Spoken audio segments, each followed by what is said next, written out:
Hello dear students, मैं पंकज पालीवाल फिर से एक नई एडवांस प्रॉब्लम के साथ। डियर स्टूडेंट्स, आज की जो अपनी प्रॉब्लम है वो है ईरो प्रॉब्लम सीरीज में प्रॉब्लम नंबर 1.241।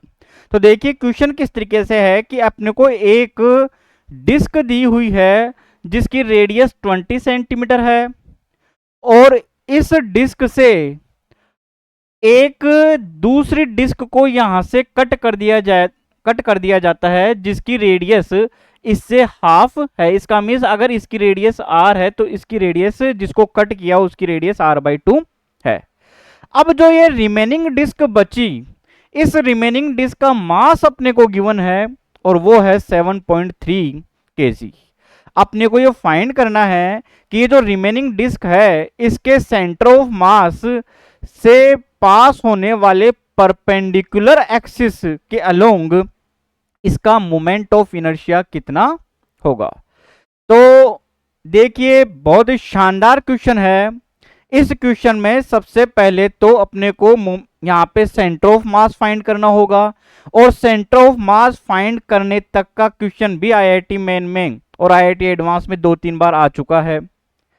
फिर सेंटर ऑफ मास फाइंड करने के बाद में अपने को ये फाइंड करना है कि जहां सेंटर ऑफ मास आया उस सेंटर ऑफ मास के अबाउट जो रिमेनिंग डिस्क है उसका मोमेंट ऑफ इनर्शिया फाइंड करना है परपेंडिकुलर एक्सिस के अलोंग।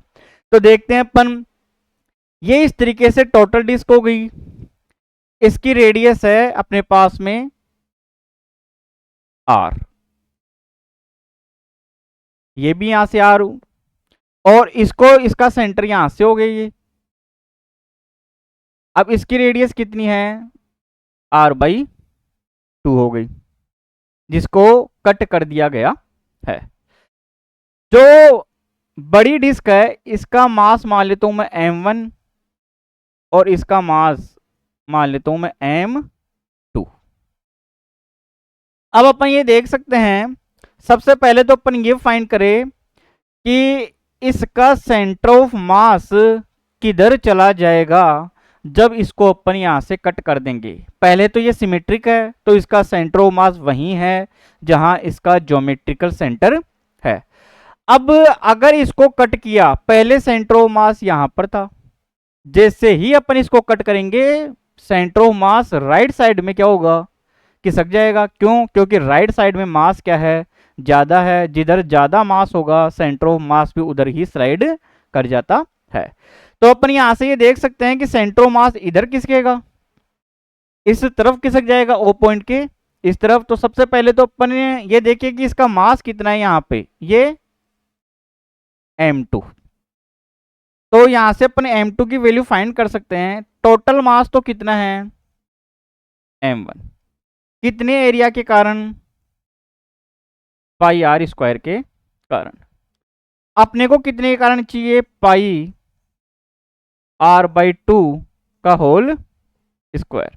इसका मीन्स अपने पास में जो m2 है वो निकल के आता है अपने पास में m1/4। अब अपन यहां से ये देख सकते हैं इसका मास कितना आ गया m1/4। तो centre of mass xcm equal to, ये फॉर्मूला होता है अपने पास में m2r/m1 प्लस m2। m2 क्या होता है, वो मास जिसको कट किया गया है। r क्या है, दोनों के बीच का, दो ऑब्जेक्ट्स हैं उनके बीच की टोटल डिस्टेंस। और m1 प्लस m2 क्या हो गया, टोटल मास। तो यहाँ पे m2 तो कितना हो गया, यहां से कैपिटल M2 रख लूं। r कितना हो जाएगा यहां से, तो ये इसका सेंटर है, यहां से ये इसका सेंटर है। टोटल मास कहां पर है, इस पॉइंट के ऊपर है। जब इसको कट कर दिया तब ये यहां पर आ गया। तो अपन यहां से इसको निकाल सकते हैं कि ये कितना निकल के आता है। ये अपन मान लेते हैं कि ये इधर कितना खिसक गया, x खिसक गया। और अब सेंटर ऑफ मास कहां पर होगा, यहां पर होगा। इसको मैं इस तरीके से दिखा देता हूं, सेंटर ऑफ मास, नया सेंटर ऑफ मास यहां पर होगा। तो ये तो m2 हो गया। r कितना होगा, x तो ये हो गया, प्लस का कितना होगा आर बाई टू, और नीचे क्या m1 plus m2 in total mass, तो टोटल मास कितना माना अपन ने m1, तो यहाँ m2 की वैल्यू कितनी है m1 बाई 4 आ गई। तो मैं इसको इस तरीके से लिख सकता हूँ x plus R by two upon 4 हो जाएगा। अब ये एक्स सी एम को क्या लिखा जा सकता है x, क्योंकि कितना खिसक गया ये x खिसक गया, तो यहां से अपन देख सकते हैं कि ये कितना होगा 4x इक्वस टू कितना होगा x plus R by two, तो यहां से x की वैल्यू अपने पास में निकल के आती है r बाई 6। इसका मीन्स जो सेंटर ऑफ मास है वो राइट साइड के अंदर इधर कितना खिसक गया r बाई 6 खिसक गया। अब अपने को अपन ने मास क्या माना है m1 और m2 माना है, लेकिन अपने को मास क्या गिवन है यहाँ पे स्मॉल m, वो क्या है रिमेनिंग का। तो मैं ये लिख सकता हूं यहां से स्मॉल m कितना दिया अपने को 7.3 kg किसका रिमेनिंग पोर्शन का। तो यहां से ये लिखा जा सकता है स्मॉल m इक्वल टू कितना होगा कैपिटल m1 माइनस के m2 हो जाएगा यहां से। तो यहां से m2 की वैल्यू कितनी है m1 बाई 4, तो मैं ये लिख सकता हूँ स्मॉल m इक्वल टू कितना ये m1 बाई 4, तो 3/4 m1 हो जाएगा। अब अपने पास में m1 की वैल्यू कितनी निकल के आ जाएगी 4/3 स्मॉल m आ जाएगी। लेकिन अपने पास में जो मास है वो स्मॉल m है, इसलिए m1 और m2 को दोनों को किसके फॉर्म में निकालना है अपने को स्मॉल m के फॉर्म के अंदर निकालना है। तो यहां से अब m1 की वैल्यू तो अपने पास में निकल के आ गई, तो m2 कितना होगा m2 अपने पास में कितना m1 बाई 4, इसका मीन्स कितना बचेगा ये स्मॉल m बाई 3। तो यहां से अपन ने m1 और m2 की वैल्यू फाइंड कर ली। अब अपन आते हैं आगे। अब ये वाला जो पॉइंट है ये क्या हो गया यहाँ पे सेंटर ऑफ मास, इसके अलोंग अपने को क्या निकालना है मोमेंट ऑफ इनर्शिया।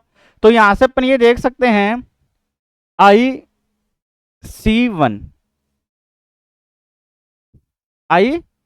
C1, इसका मीन्स टोटल का मोमेंट ऑफ इनर्शिया किसके अलोंग इस पॉइंट के अलोंग, जो नया सेंटर ऑफ मास है सेंटर ऑफ मास के अलोंग इसके कंप्लीट का मोमेंट ऑफ इनर्शिया।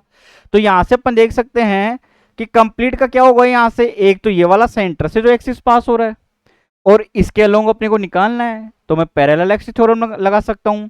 तो सेंटर से जो है उसके लिए तो कितना होगा डिस्क के लिए mr²/2, तो ये तो कितना हो जाएगा m1r²/2 प्लस का क्या होगा mr², तो प्लस का कितना रख दूंगा मैं m1r²। तो इन दोनों के बीच की डिस्टेंस ये वाली, तो ये वाली कितनी है r/6, तो ये कितना होगा r/6, इसका क्या हो जाएगा ये होल स्क्वायर। तो यहां से अपने पास में IC1 ये निकल के आता है m1r²/2 प्लस के m1r²/36 निकल के आ जाता है। तो यहां से अपने पास में IC1 कंप्लीट का IC1, तो यहां से अपन देख सकते हैं कि m1r²/2 ये तो मैं कॉमन ले लेता हूं, कितना बचेगा अपने पास में 1 + 1/18, तो ये कितना हो जाएगा यहां से 19/18। तो यहां से अपने पास में IC1 तो निकल के आ गया 19/36 m1r², ये हुआ अपने पास में कंप्लीट का मोमेंट ऑफ इनर्शिया। अब अपन निकालते हैं इसका, जिसको अपन ने कट कर दिया, इसका मोमेंट ऑफ इनर्शिया, इसको क्या मान लेता हूं मैं IC2। तो IC2 कितना होगा, तो यहां से इसके अलोंग सेंटर ऑफ मास कहां पर है यहां पर, और इसका सेंटर कहां पे यहां पर, तो ये वाला एक्सिस हो गया इस तरीके से, वही पैरेलल एक्सिस थ्योरम। तो इसके लिए तो कितना होगा सेंटर के अलोंग, तो m2 रेडियस कितनी है इसकी r/2 mr²/2 प्लस का m2 r²। अब कितना होगा यहां से यहां से लेके यहां तक के बीच की डिस्टेंस, तो कितनी होगी ये r/2 प्लस का कितना r/6, इसके ऊपर क्या होगा ये होल स्क्वायर हो जाएगा।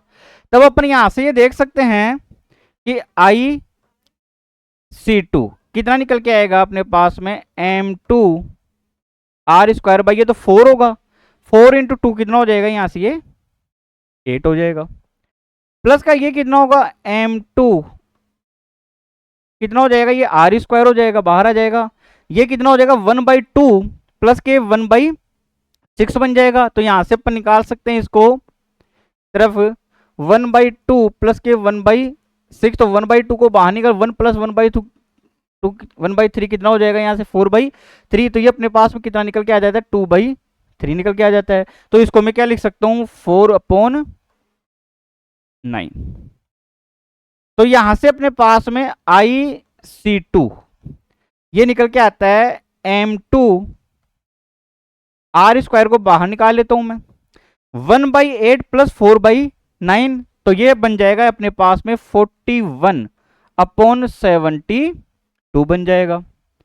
तो अपने पास में कंप्लीट का भी निकल के आ गया और फिर इसका भी निकल के आ गया। अब अपन आगे देखते हैं I रिमेनिंग कि जो बच गया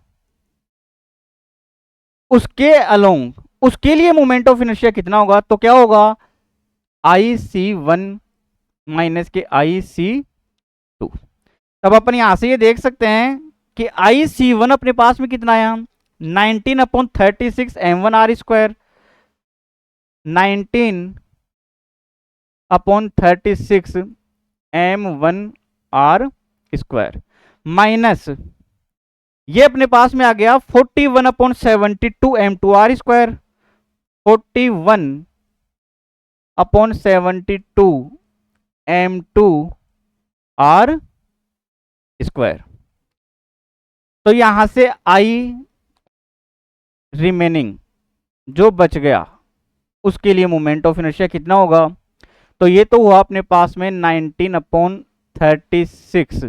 अब m1 की वैल्यू अपने निकाली थी कितनी 4/3 स्मॉल m, तो ये कितना होगा 4/3 स्मॉल m r² माइनस ये 41/72 m2 की वैल्यकितनी आ गई थी अपने पास में स्मॉल m/3 r² आ गई थी। तो यहां से अपने पास में I रिमेनिंग ये निकल के आता है। अब यहां से अपन एक तो ये इससे कैंसिल आउट हो जाएगा, mr² अपने पास में बाहर आ गया, एक नीचे से यहां से 36 बाहर आ जाएगा इंटू 3 बाहर आ जाएगा, तो यहां पर कितना बचेगा 76 माइनस ये कितना बचेगा 41, यहां पे 36 और 3 बाहर आए तो यहां पे बचेगा 2, तो ये अपने पास में आए यहां से mr² अपॉन 108 36 इंटू 3, और ये यहां से बच जाएगा 76 इंटू 2, तो 2 6 12 1 17 152 माइनस के 41 अपॉन 2 बच जाएगा।